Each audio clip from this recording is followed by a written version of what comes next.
In this lesson, we'll model and place the hardware associated with our custom family. So let's continue modeling. Okay, so we have our drawers in place and our glass door in place, and we'll start placing hardware here on our first section with the glass door. So I'm going to jump to the front view really quick. And before we start modeling our connection pieces, let's go ahead and split this glass piece up. Right now it's just a single pane of glass, and we wanted this to be two doors that open out. So we'll click on that, and I'm simply going to use my drag keys here, and I'm going to turn this pane of glass into half the size of what it was originally. So now that I have that done, I'm going to copy that one, and I'm going to click on the bottom corner. I'm simply going to line this up here with these offsets to make sure my new copy has the same offset as the rest. And I can see there's a slight overlap here. So the only thing I need to do is click on this drag key, and I'm going to make sure my endpoints are touching there. Perfect. So now we can go to my 3D view, and you can see we have two obvious panes of glass in there for our stereo area. So we can now start putting in the connections for these two doors. So let's jump back to that front view again, and I'm going to set some reference planes for these pieces of hardware. So we'll go to Create, Reference Planes, what we've been using. We're going to select or pick a point, and I want these to be about 1 by 2, so 1 inch wide and 2 inches long. So we'll start with the width. So we'll go 1 inch. So I'll set that 1 inch off of this face here. And we can use the same reference line for the bottom and top. We'll do the same thing to this side. Get that 1 inch width there. Again, as I mentioned in the previous lessons, I always like to click and drag those extents beyond. That way later on when we're getting rid of these lines, it's very easy to do. So now let's get the length in there. We'll switch that 1 inch to 2 inches. Make sure we're picking line, and we'll go from the top this time. And I can use this line for both sides. We'll do the same thing for the bottom down here. Alright, so now I have the location and the basic form of what I want to be representing of my connection pieces or my hinges. And it'll be these areas here. So it'll be a rectangle in this corner, top, and the two bottom corners. So now let's really quickly select a work plane. So let's create, we'll select we'll set a work plane. We'll pick it, okay, and we're going to work on this work plane. So now we can actually start creating the face or extrusion right here in the front view. So now I'm going to go to Create, Extrusion, Rectangle, and right here I'm simply going to trace in our connection piece. And we can do these all at once since they're spaced out here and none of the lines are touching. So we can do this, put them all in at once, and we can edit them in one hit as well. So again, I'm clicking and dragging to those corner pieces. Once I'm happy with those, green check mark, let's jump to our plan view. And I'm sure we're going to have to make some changes here. Oh, I can definitely see we will. So let's switch our graphic, how it's viewed here. Right now we're in the consistent color. Let's see how this looks in a wireframe. This might help us out with adjusting our pieces. Perfect. Because what our goal is to get these connection pieces to lie inside our system here. So they'll actually be behind this pane of glass. So I'm going to use my move button. Simply going to click and drag. Actually, we need to disassociate this work plane first. So again, click on it, and this little rectangle here, disassociate work plane. That'll allow us to move freely. Move button. We'll grab this corner and connect it to that corner. And that should have moved all of my elements, and it looks like it did. And what I can do now, these look pretty thick. I should have changed my thickness. I forgot to do that, but that's not a problem. We can do that really quick while we're here, and we'll adjust them all in one hit. So we'll change that depth from 1 inch to, let's say, 1/4 inch. Perfect. And we'll just have to move it one more time since we adjusted that depth. So we'll place them there, and you'll now be able to see these connections or what represents hinges through the glass here. And it just gives that extra extra feel of detail or realness to this piece of casework or family that we're working on. So you'll notice right now when we're in this view, the lines are kind of thick.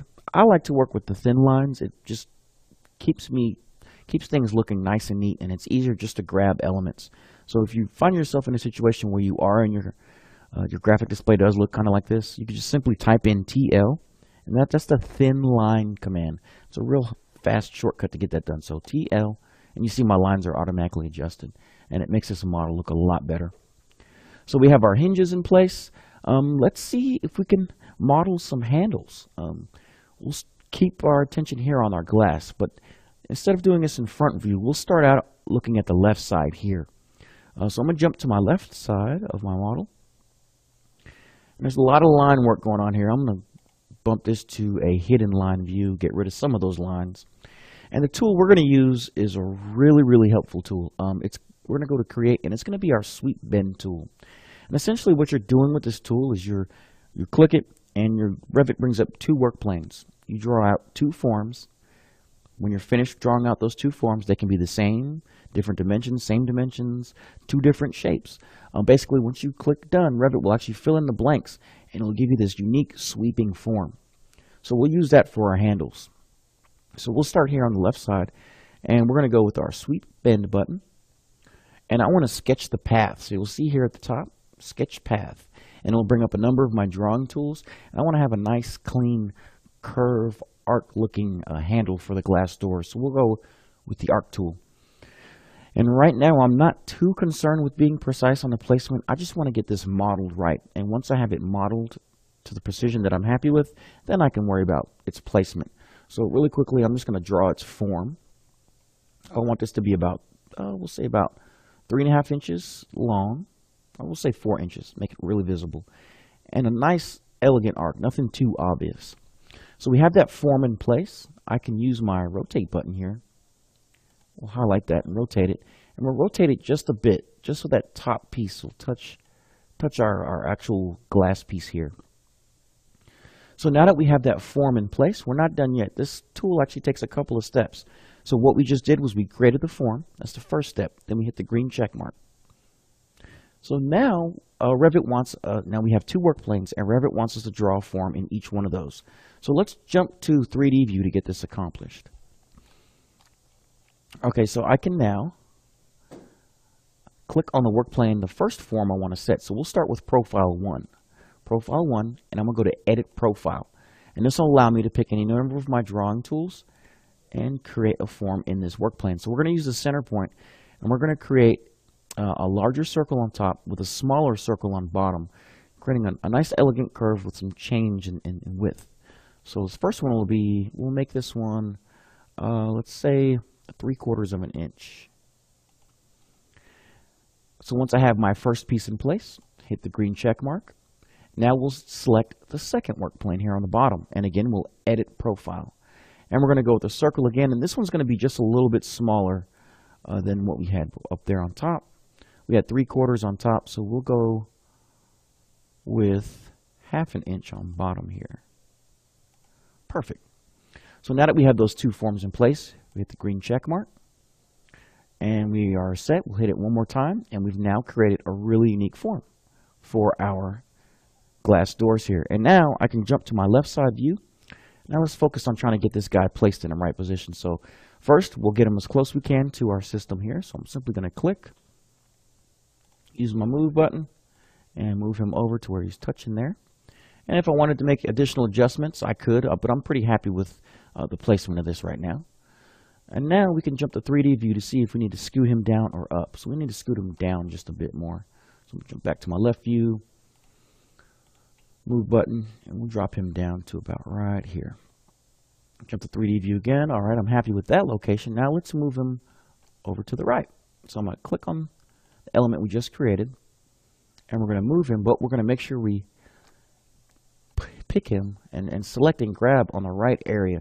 If you grab it too far out here, your placement will go inside the model, and you'll have to wrestle with replacing that. So let's try to get him close to this area as we can. So we'll click on that, grab that area, and we'll just simply jump to our front again and see if we can't move him across.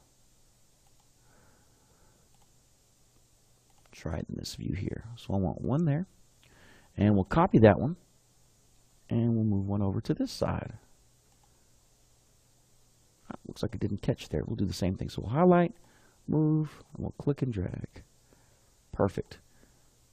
Let's make some more adjustments. I'm going to move this one over closer to the edge of the glass.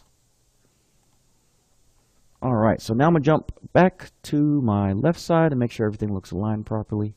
Okay, 3D view. Nice. So we've created some nice handles for our glass area. So now let's really quickly finish out the hardware with, we'll place some small handles here on the faces of our drawers. We're going to use the extrusion tool for that one. So we'll go to front view.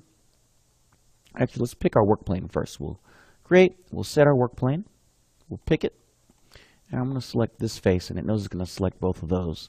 So now we can go to our front view again. And I'm going to put some really small, elegant looking circular handles on these drawers here. So we're going to go to extrusion. We're going to select our circle tool, and we're going to extrude some circles out of these guys here. So I'm simply going to create one and copy it. Make sure it looks good in 3D view. Perfect. All right, so I'm going to disassociate the work plane. I'm going to copy that element. I'm going to click and drag. Occasionally, you got to move it across and down and place accordingly. So we've now placed our hardware, our handles, our hinges, and all those elements associated with our customized casework here. So in the next lesson, we'll jump into creating some more accessories. We'll focus on some wine accessories for this casework.